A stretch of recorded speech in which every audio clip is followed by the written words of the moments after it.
Good morning. My name is Lance McKenna, and welcome to Saturday Morning Coffee. And I'm here today with the one and only Tiffany Linderman. Good morning, Tiffany. How are you?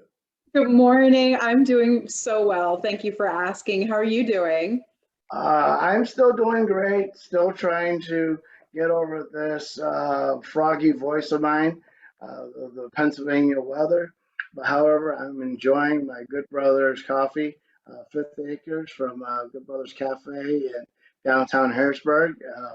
If you have not heard of Good Brothers Cafe, Google them. They do ship. The coffee is absolutely amazing. It's what keeps me going. And so pardon me if I sound like I think it's Bobby Brady or Greg Brady. My voice might skip up a little bit, but so be it. You know me. We'll make the best of it. That hot coffee will help soothe your throat a little bit. Throw in some hot tea every once in a while. You'll be a-okay. Oh, absolutely. And then I'll be outside running around picking up twigs and all that other stuff. If you got twigs in your yard, I'll pick them up too. So is it just the two of us today, or do we have a guest? Well, I think it was very nice. I know last week we hung out, just the two of us. Just the two of us. Oh, sorry, I can say it. Yes. Yeah. You don't want me to sing. I didn't want to do that to you again today, Lance. So I figured we actually have a very special guest today. Her name's Katie Santoro, and she is an associate at Cardinal Health. So I'm hoping we'll learn a little bit more about that today. But she also is a Miami Herald Silver Knight Award winner in drama. So that is a lot and a mouthful, as Katie warned me, but I decided I was going to say it anyways. Hey, Yeah, Katie. and you said it very well too. You Yeah. said it exactly very well, and also too. I think in my notes and from talking with Katie, her story is first of all, I want to say good morning, Katie. Thank you for taking your time out of what I thought my schedule was hectic. You make me look like a little schoolboy compared to your schedule, and so thank you very much for joining us today. And I know that you have meetings all today as well. And one of the things that is so unique and great about you is that Tiffany mentioned all the things that you're doing, and you're such a young age and magnificent, and you're a bright star in this chaotic world. However, but you also are dealing with everything that you do, and you're successful with is that you bring a different element to the table that with autism. And I can't tell the story the way you can tell the story. And so I'm just going to kind of just let you go ahead and our followers hear all about Katie and what you're doing and how you're making an impact in the world. And we'll just go from there.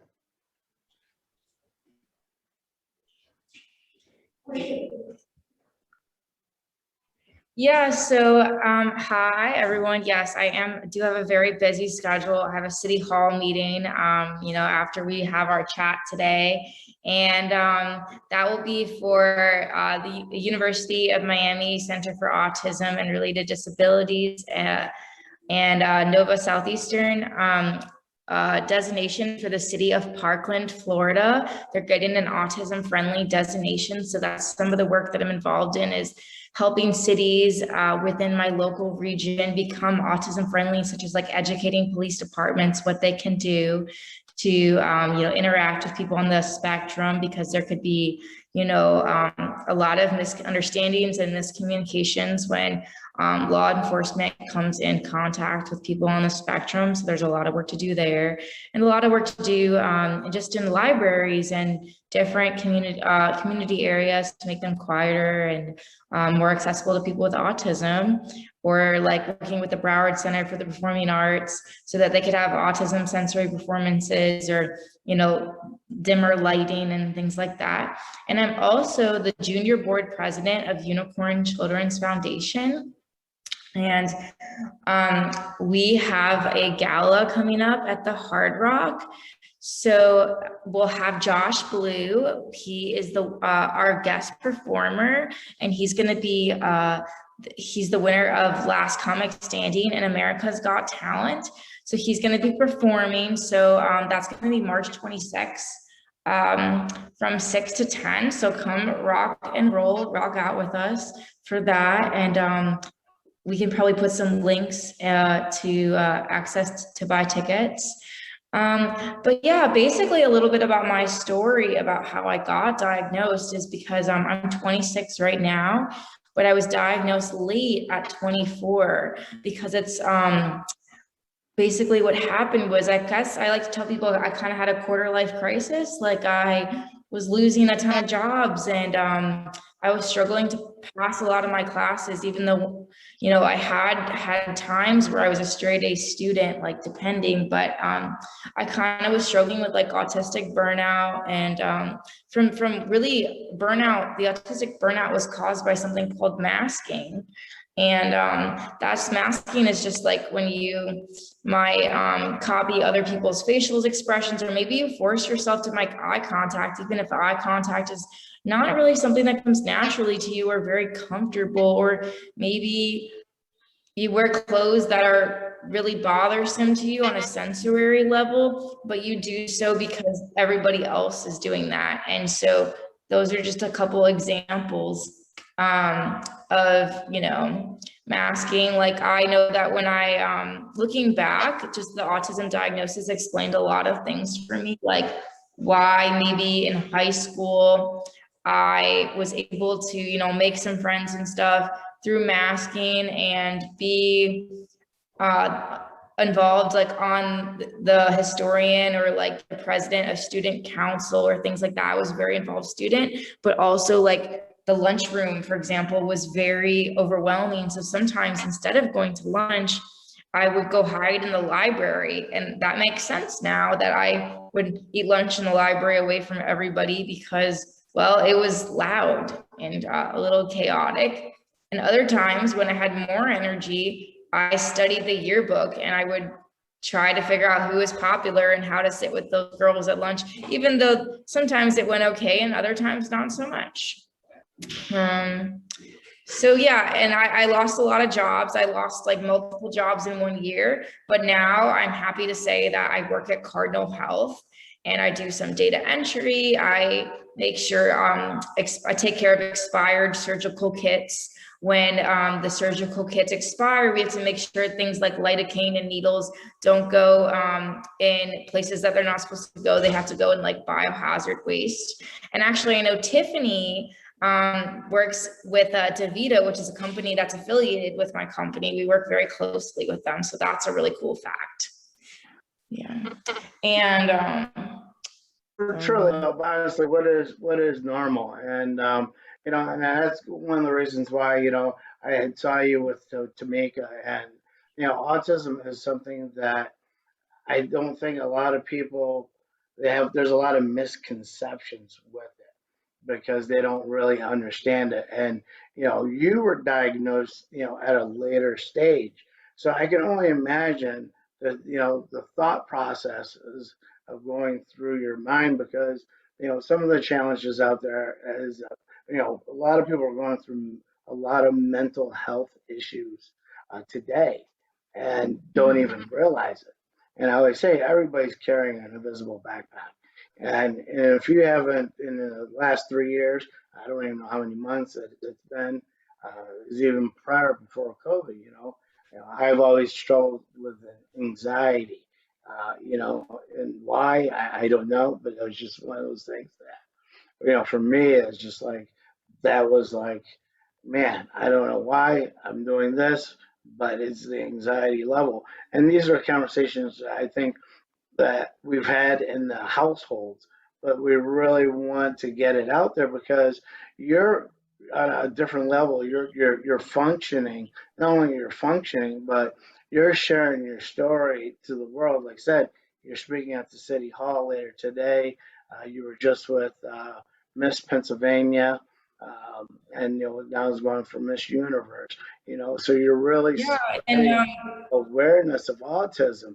And so to really clarify it, you know, I think sometimes people put a stigma on autism.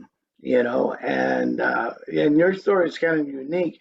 Like, how did it come about that you realized, like, hey, I need to go to the doctor, or like, what led you up to that? Yeah, that's a really good question, but I well, a lot of things, we mentioned that I just did a podcast with Miss Pennsylvania, and it's a fun fact that she's actually in the same sorority, Phi Sigma sorority that I was in. And things started gradually, like since like maybe freshman or sophomore year. Like I know a lot of people on the spectrum, they really struggle because of the social communication differences. They struggle with roommates, like more so. I mean, a lot of people, neurotypical people alike, struggle with roommates, but a lot of more so, I think there's more difficulties on the autism spectrum, especially since the whole masking. You can mask on a day-to-day basis, but if you live with someone, every single time I've lived with someone, they've picked up on my differences way faster. But if they don't live with me, I have people say things like, well, how can you have autism because you can drive a car, or you're too pretty to be autistic? So often the judgments are more fast and furious about how I cannot have autism when they don't see me when I'm home in my most comfortable environment, because of the just overall behavior and demeanor. Apparently I'm different in my most comfortable space, and that makes Yeah, sense. A and lot of us autism are, and autism does not discriminate. It doesn't matter Yes. old, young. I think we all carry some sort of thing that we do, or that. And again, it's always something that other people notice about us prior to us really realizing it. And for me, with mental health and anxiety, I knew that I was like, hell, I'm going crazy, out of my mind. However, but I would continuously, the more I stayed busy, the less I actually thought of my anxiety. It was just that, like you had made reference to, when I'm at home in my home state, and when, the 8 o'clock hits, 9 o'clock hits, and, the day's over, that's when the mind, battles are won and lost in between 6 inches, Actually, and that's when the mind Yeah, goes. you said that it doesn't discriminate. I Yeah, was just going to Tiffany. say, sorry, Katie, I was going to actually ask you a question because I think as you guys talk about masking, which I can say I can relate to that. It's almost like I won't go into that, but masking, I can relate and understand what that would be like.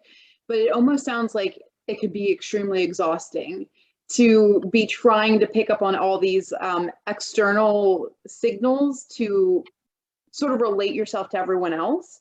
And so I can imagine when you're home, it's like finally that break to be able to relax and be who you are. It's I, like when you you're know, home and you're in your pajamas, and if you get, an Amazon delivery, you're like, oh, wow, I'm in my pajamas. You just feel a little more vulnerable. Yeah. And then, Lance mentions that autism doesn't discriminate, but that's so true. And also what's true is, we really need to do a better job.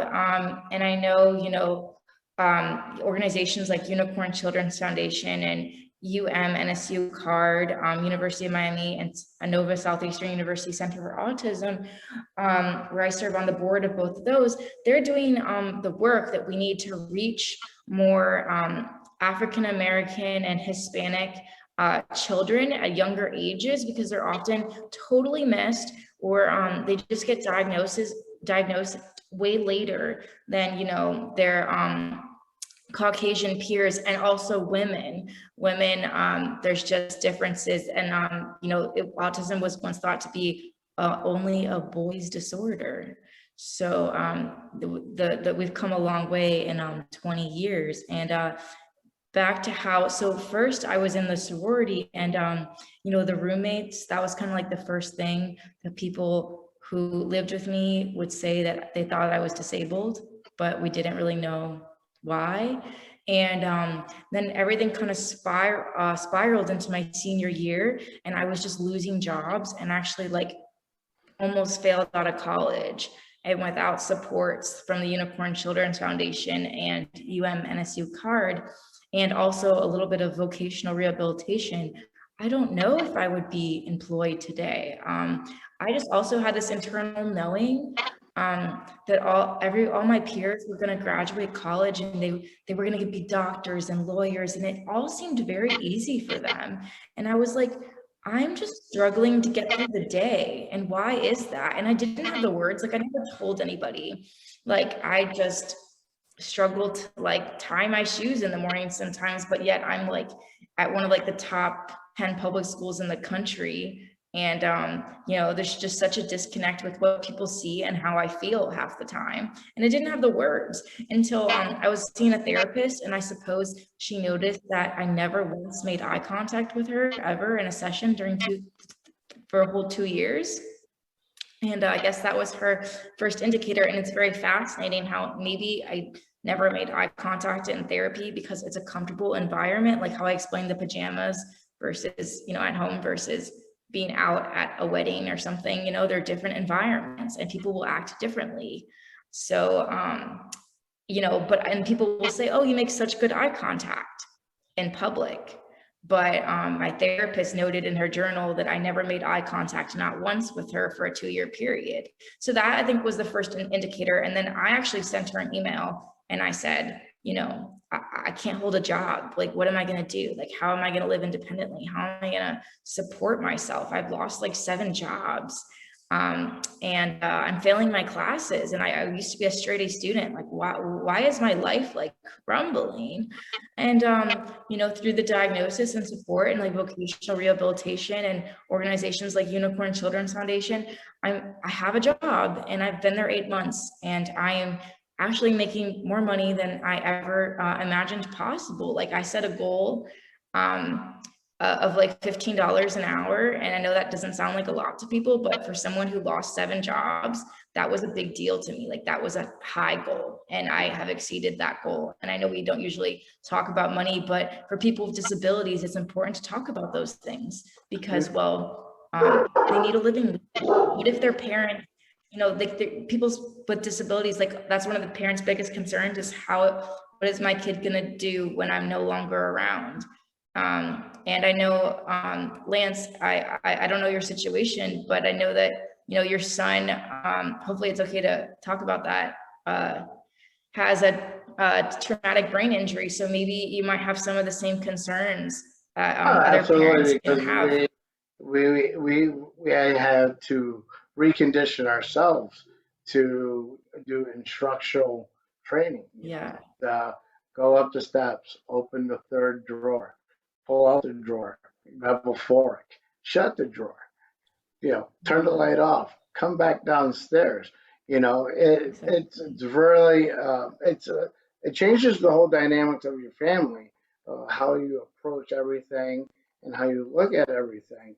And I know that we have Autism Month, and it's like 1 month out of the year. It seems like it's a hot subject, and that's one of those things that gets me. It's like, all right, well, let's pick a month, and everybody just focuses on that flavor of the month, chocolate chip cookies, and in hindsight, this is something that really should be on the forefront of every month, every conversations. We talk a lot about mental health. Yeah, we need to focus on the legislative aspects. Yeah, and you brought up a good conversation. Yeah, we need to focus like on legislative. We need more. I think we need to put more. Sorry, go ahead. Well, no, that's all right. You had made a reference to therapy, and some Kings and I have discussed that. Stefan Hawkins and I and a lot of other gentlemen who are in the African American community. It's okay to go to therapy. Yeah, exactly. Many years ago, if people said you told somebody you're going to therapy, I was like, whoa, what, what's wrong? you know what? I think nowadays, like, I encourage people to go to therapy, because it's therapeutic, and not just therapy. You know, we had Lisa McDonald on, and she told a magnificent story about, you know, how she was bullied, and, you know, she went through mental illness and depression and anxiety, and she found her way through imperfection painting, and now she is a major advocate because, you know, everybody, you know, we're not perfect. You know, I'm not perfect as much as I look in the mirror and sometimes and say, man, you're perfect. I know that I'm not. You know, I'm carrying these things that I have to work on for 24 hours. You know, and it's one of those things that you had mentioned earlier. You know, some people can plan weeks out. You know, I have to have a calendar. You know, if it's not on my calendar, I'll forget it because I have to stay in that 24-hour window frame, because once I get out that 24-hour window frame, I get lost.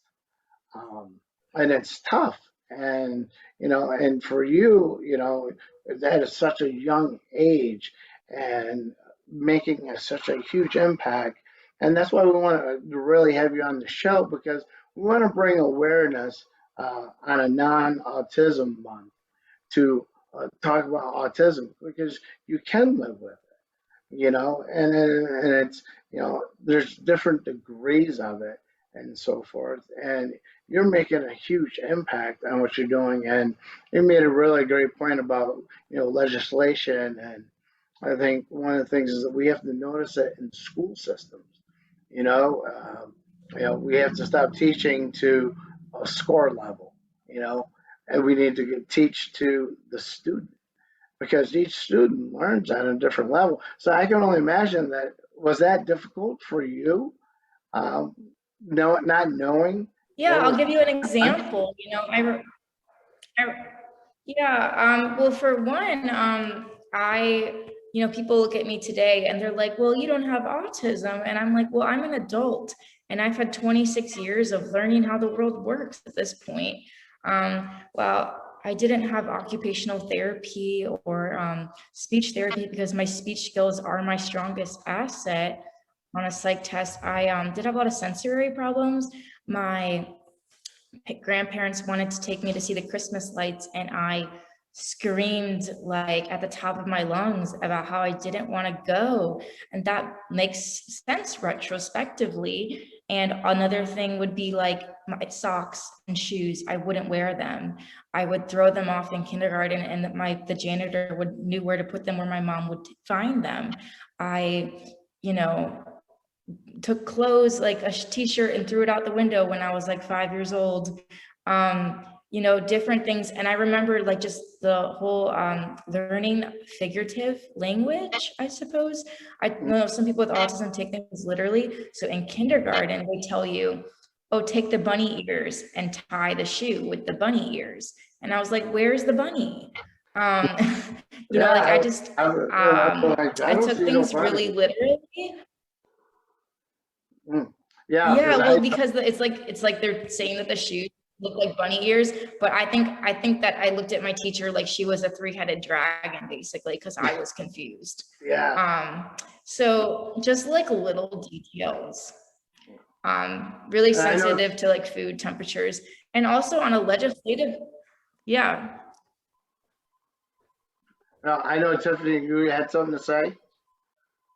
No, I mean, I've been, just didn't want to interrupt, but I was going to say, you know, since you got diagnosed, did you have like a sense of relief or a weight off your shoulders? Once again, I'm using one of those figurative things, the weight off your shoulders, that you felt like No you knew worries. what was going on and being able to solve for it in a way? Or how was that once you knew? It's okay. You can use figurative language now because I'm 26, and for the most part, there's different levels of autism, like level 1, 2, and 3. I was diagnosed at level 1, and as long as somebody sits and explains the figurative language to me, then I can usually grasp the idea, my head around it. But it just didn't come as naturally, or took longer, or took maybe at 10 years old, I wouldn't get it, but now at 26, I do. And it was a relief because I knew that I needed more supports to live independently. Like, you know, to this day, I have an apartment and I do live independently, but I have help with managing my bills and such, and keeping my apartment clean. And maybe I'll always need more supports to maintain an apartment and keep my independence, more so than, you know, an average adult. Or, you know, I have a job, but I found that the key to keeping my job was telling my boss I have autism. The key to having a job was disclosure for me. I know that's a sensitive topic, and it could be for everybody listening, that's a personal decision, and some people prefer not to disclose and other people prefer to disclose. But I want everyone to know that if you have anxiety, depression, or a disability of any kind, when you're worried about telling your boss, I would tell you that there is hope. And actually, I was very successful, and you know, that maybe it will go well, not to think the worst, because that was the key to success for me. So I definitely think it helped in many ways, like keeping a job and getting the right supports. Because like I said, I was failing my classes and I went back and graduated. Couldn't hold a job. Now I hold a job. Yeah, and you make a great point there, because you know, with the employment, because you actually you got in front of the situation, you know. So then, you know, as a manager or supervisor, we're like, okay, you know, Katie has a task that, you know, set for 7 days. You know, she might not be able to do it in 7 days. She might be able to do it in 21 days. But in those 21 Yeah. days, it's going to be absolutely successful. So I think having that full disclosure up Yes. front is like, we cannot be afraid to talk about these issues anymore. We can't be afraid not to talk about mental illness, you know, suicide prevention, depression, you know, autism. You know, we can't be afraid, because you know it's happening to everybody in some degree. And if you listen to our backpack podcast, you know, I always say everybody's carrying an invisible backpack. You know, whatever it may be. If you say that you're perfect, you know, yeah, I like to be one perfect person, you know, to me, and that's God. You know that, and I can't wait Yeah. for the day to meet Him.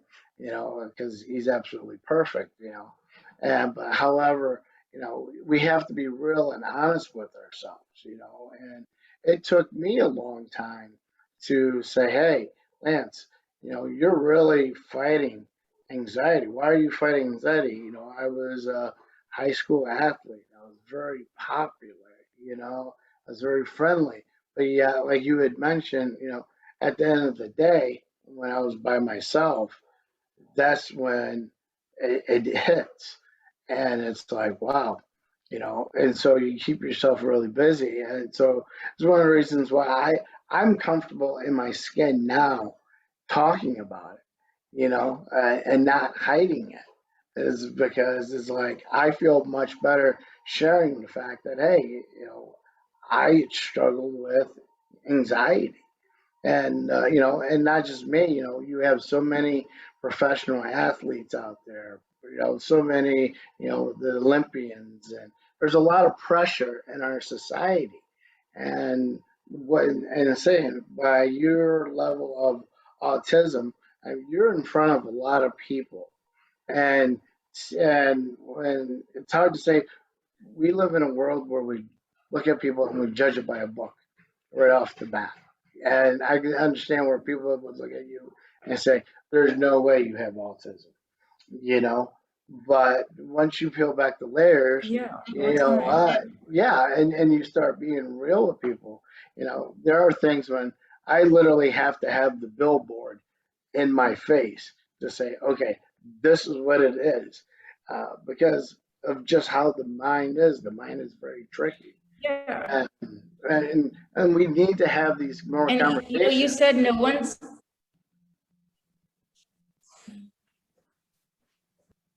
You said no one's perfect, and even the therapist. You said no one's perfect, and even the therapist that diagnosed me is not perfect. And you know, you also talked about how you need a billboard to be like, oh, she has autism. I'll tell you that my therapist, the eye contact was a first indicator, but she held her internal thoughts about me having autism for over a year. And it was not until she had that big billboard of, we were sitting in session and I told her kind of about some stimming behaviors that I have. Stimming is, you know, a way that people with autism might like self-soothe, such as like rocking back and forth or things like that. So I told her about some stimming behaviors, and also that I was failing my classes and that I couldn't hold a job and everything. It took that billboard for her to be like, and me reaching out for help. And I had to like cry out for help and send an email and be like, you're the only one who really knows me. So what do you think is wrong? For her to be like, oh yeah, I've known you've had autism for 2 years. I just thought it would not be beneficial to tell you. Or maybe she was scared that she would be wrong. But I tell all providers out there that if you're scared that you're going to be wrong or what the patient's going to say, that maybe just ask them, present it to them and be like, what do you think of this? Do you find this beneficial? Maybe they're going to shove it away, but maybe they're going to accept it with open arms and be like, oh my God, thank you so much for like saving my life and like really impacting my life in such a dramatic fashion, you know? And she didn't have the full qualifications to give me the official diagnosis. So like after that, I had to go to vocational rehabilitation. I had to get like psychological testing. The first person said, you can't have autism. She shoved a door in my face and she's like, because you're verbal, which we know there's plenty of people like Demi Burnett on The Bachelor. She just came out as autistic. And she's on The Bachelor. So we have a lot of people coming out these days as autistic. That's a good example of what we can see in media. We have new shows like As We See It on Amazon Prime is a really good one. And people are talking about it more. So, yeah. Go ahead, Tiffany. No, that's amazing. I Sorry, Tiffany was has a just burning thinking earlier is that if anyone, so Katie, you are brave enough and you're talking to your leaders or your boss, your manager, and you let them know about yourself. And I encourage and empower people to have those conversations with their leaders. And if any of you, I'm talking about all our viewers, if any of you have those conversations with your manager, your boss, and they don't treat you with respect that you deserve in that conversation, you come and talk to us. It's ridiculous and we can't have that happen. But I honestly think most people, if they're a good leader, they will hear you and respect you and want to be there for you to empower you to be successful. So I don't think that it's everybody's, I do think it's everyone's personal choice in that, but if you want to have that conversation, don't hold back out of fear. I think it only opens up the doors for you in that relationship with your manager, your leader, to be more successful for you in your life. No, I just piggyback on that too, and I love that, Tiffany. And what you're doing, Katie, too, is I know that you're traveling all over and telling your story and sharing it. And you're bringing something from the back room to the front room that needs to be addressed. And I applaud you for that because, you know, like, again, this is not just the flavor of the month. You know, this is the real world. This is what we're living with today. You know, and we need to have more hard conversations. You know, I rather be around myself with people that are real, that are honest with me, you know, and saying, hey, are you okay? You know, versus always agreeing with me. And, you know, and because typically, like an addict or anything else like that, you're usually the last one to realize that there's something wrong. You know, so what websites or what places that we can tell our followers or I put into the bio lines? Wait, hold on. Let me make one more comment. Mm-hmm. Let that, edit that out. So yeah, about Tiffany, I like what you said about, don't be afraid to tell your leaders about your disability, because if they're true leaders, they're going to hear you out.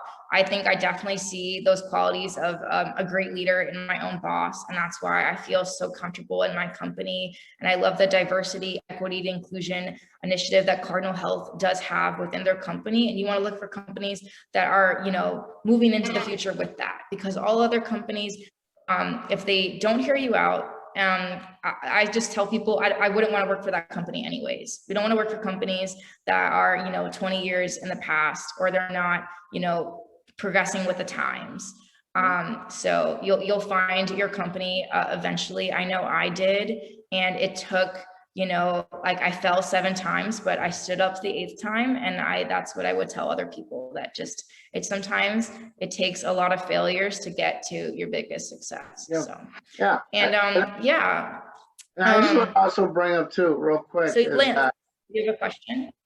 yes, is that I know we've been kind of focusing on, the business world and, and working in employment. How has this, and I know, from listening to, in our conversation, how has it impacted you? You feel comfortable to talk about in your personal life? Because people, again, also have like, oh, am I dating someone that is challenged? And like, how am I going to be with that? And have you come across any roadblocks in that situation? Yeah, so as far as dating goes, up until I was like 23, I thought I would never have a boyfriend, because I just was like, I don't get it. Like, how does it work? People say I don't have autism. They're like, they don't know that maybe I can talk and I can have friends, but maybe I just don't understand dating. And isn't that a little autistic? Because dating is very social. So if you don't understand such a basic part of the social sphere, then you obviously are a little different. Your brain is different. And then when I got my diagnosis, not only did employment open up and just the ability to understand myself, and I graduated college, but also I met a boy who was also autistic. So it's funny enough that my first boyfriend was on the spectrum, because, well, autistic people, might align more with autistic people. We, understood each other. That relationship, my goal is all 7 continents by 30 years old. So it was fun that he worked for American Airlines. But unfortunately that didn't last, just because, it just didn't work. And then, I live in a very social building in downtown Fort Lauderdale. So I've met a lot of people there, and I did date a neurotypical neighbor for like 3 months. And I told him like a few weeks in that, we sat on the beach after playing volleyball, and I had like cute little romantic, like, bottle of wine, basket, and everything. And I was like, well, I have autism. And honestly, he told me he had no idea what autism was. I never really heard of it. And that didn't last very long. So I think it's just very dependent. Some people might be very accepting. And I've actually met some other people in my building who know that I have autism, and some friends, and they didn't ask they were like, okay, that's fine. That's not a big deal. So it depends. And I think it's important to disclose, once again, back to disclosure. It's important to disclose if you're going to date. Disclose early on is kind of what I would say, because you wouldn't want to waste your time with someone who's just going to dump you just because you said that you're autistic. So you want to date people who are accepting, and eventually they're going to find out. I mean, like back to the roommate story about, like I was in a sorority, and my roommates, they always knew that I had a disability, even when I was not diagnosed. They were like, well, you have a disability, I just don't know what it is. If you go to live with a partner and you've never disclosed your autism, well, that's probably going to end up like the roommate situation in the sorority. They're going to be like, well, like, I've noticed that you are a little different. So it's always best to just disclose, because people are going to figure it out one way or another at the end of the day. You know what, Katie, and it's great. And you want to be comfortable, yourself. You want to be true to yourself. So that's a good way to be true to yourself. And that's why I'm very open. I'm openly autistic, and I talk about autism because, yeah, there's no shame, nothing to hide. And I want to be, move with the times and like move, I want other people with autism to have all the same opportunities and employment and the same, allies and employment, such as my boss is like an ally, for people of all different ethnicities and disabilities. And I want to see more acceptance for not just autism, but different races and, LGBTQ people way into the future. So that's the future of the world. And one thing I want to say about, when people say, when you tell them, oh, I have autism, and they don't want, it's not like it's chicken pox. You're not going to catch it, by being Oh around. yeah, it's not contagious. Like, Yeah, it's not contagious, but that's where people need to learn and understand and educate. And that's one of the things. It's not even like a bad thing. It's just a different way of being, Yeah, it's a and different way of seeing the world. like I said earlier, what's normal? Give me that definition of normal, because I haven't seen it yet. I think like I said, we're all carrying a little bit of something. I think what you're doing, Katie, is absolutely brave, and it's very inspirational. I mean, because you're not just on a small level of your conversations. Like I mentioned earlier, you're traveling all over, and you're getting up there on stage and you're telling your story. And I hope our viewers. Yeah, in Costa Rica, I actually, I think that everything happens for a reason, and all my travels bring me to places and people, like really cool people. I'm always meeting people who I think really need my help. And in Costa Rica, I met a dad and also an occupational therapist, and both of them had children on the spectrum. The dad, his child's 18 and he doesn't know what his kid's going to do for work. And I said, well, I referred him to Unicorn Children's Foundation and University of Miami, Nova Southeastern Center for Autism, UMNSU CARD. So I gave him those organizations. I was like, they can help you, Unicorn Children's Foundation is like Cradle to Career. They have different clubs. They have, our Special Perks Cafe, which is like a barista training program. So I gave him all these resources, and he was very grateful.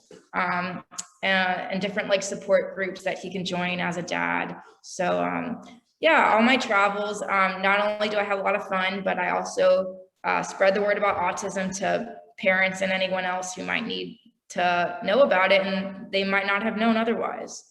Yeah.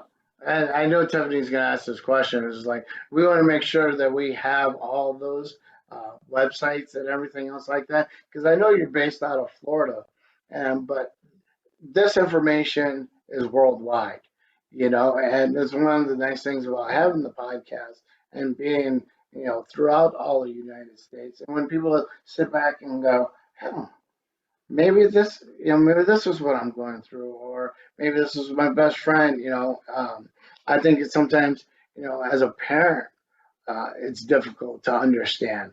I know I have to change my way of parenting.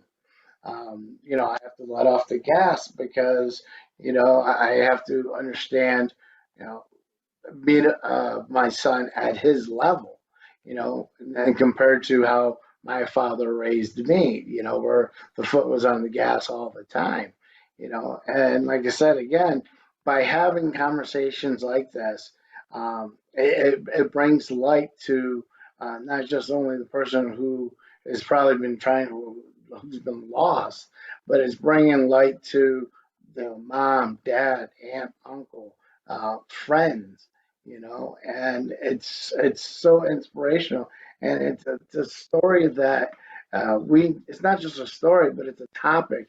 We need to stop keeping these things inside, and we need to be upfront and having more open conversations. So Tiffany, you definitely would agree that this is something that's happening in every state. So I would encourage people, to take in Katie's story and try to identify places to where they can go and get help, or follow Katie. And because I know that, you're doing a lot of speaking engagements, Yeah. and with that, they can take, some nuggets from there and really utilize them themselves. Absolutely. Yeah, my Instagram is at autistic.thegreeklife. So you can check me out there and keep up with my advocacy work.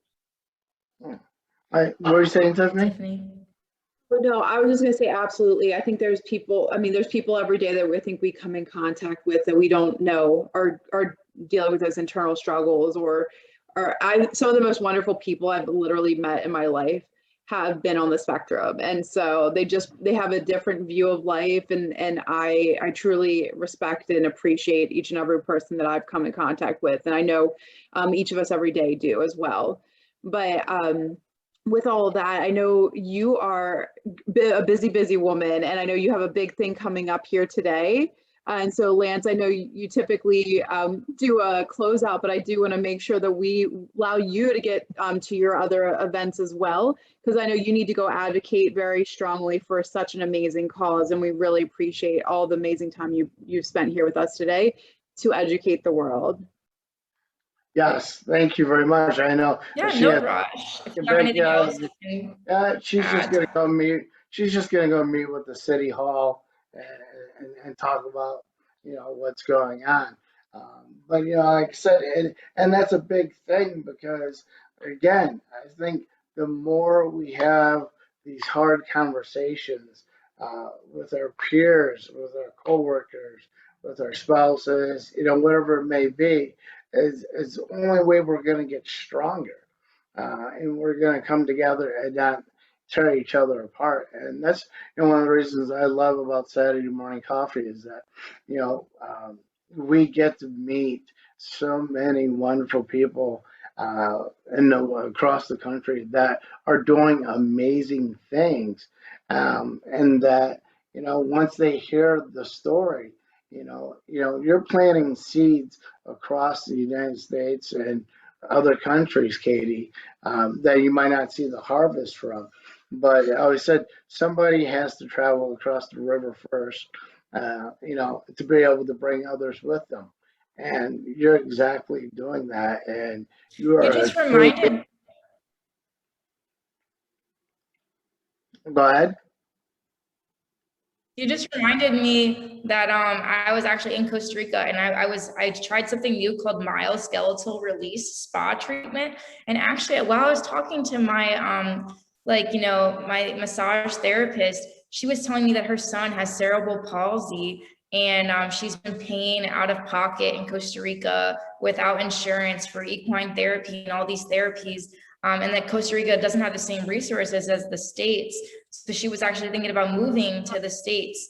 So I also gave her the EUM NSU card and Unicorn Children's Foundation information and all these and vocational rehabilitation and all these resources. I said, if you, and my business card, and I was like, if you ever have any questions, reach out to me, and here's all these resources that can help you. And a lot of them are free services, so, everyone from, my massage therapist in Costa Rica to some of the people that were at my Costa Rica yoga retreat, dads and moms alike.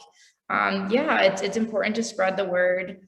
And I love coffee. So I love, your podcast. I brought 5 bags of Costa Rican coffee back with me. I wasn't sure how I was going to get them all on the airplane. I was like,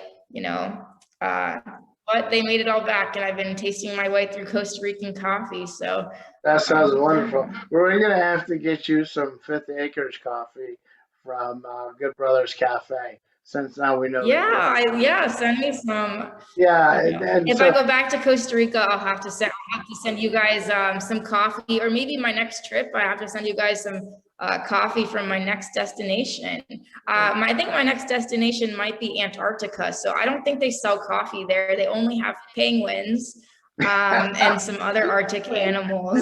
I'll So take a maybe no penguin. coffee, but maybe take a if I go penguin. to Australia or Turkey, I think Turkish coffee is really good. That's on my list. So The Turkish coffee is yes, that'll take what left of my hair off, but I'm definitely down for Good. that. And Better that's than why keeping coffee. yeah, and that and that's why we love to call it Saturday morning coffee is because you know what? Some of the best conversations we have are with strangers to this day. I used to go to this little small diner in the Finger Lakes, Penn Yan, New York, in the Finger Lakes. Yeah, it was an old trolley car, and it was like 8 seats, and you could like kind of just reach across.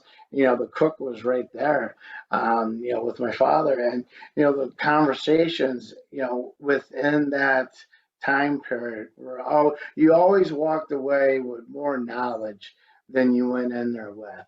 And that's why we kind of brought integrated Saturday morning coffee with our podcast because we're meeting great individuals who are making a huge impact in the world, and we want people to know your name.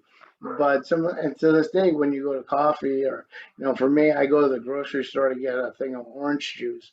I'm gone for an hour and a half because I end up talking to the kid who's pushing the carts, or the cashier, or just somebody. Because again, the most important thing we can give somebody is our time.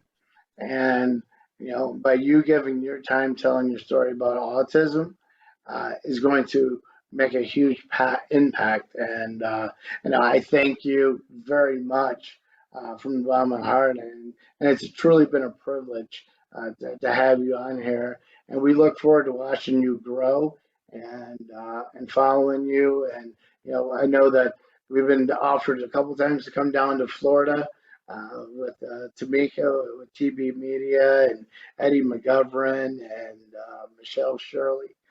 So I think one of these times we're just gonna have to road trip and take the show out, take Saturday morning coffee on the road, and Yeah, that you might be on guys the should next come down for the gala maybe next year. I mean, it's this year it's March 26th at the Hard Rock, the Unicorn Children's Foundation Gala at the Hard Rock, March 26th, with our guest performer Josh Blue, winner of Last Comic Standing. But if you guys don't make it out this year, definitely it's an annual event, so maybe we'll see you there. Yep, we're always down for a road trip, right, Tiff? And so we can go ahead Love and finish it. it out. If you have any closing statements, I know Kate's got to get ready to go present at City Hall. No, I just really appreciate your time today, Katie. And I know this is not going to be the last time we talk to you, because I can't wait to learn and hear more from you. So good luck. We are rooting for you today when you meet with the council. Cheers to you.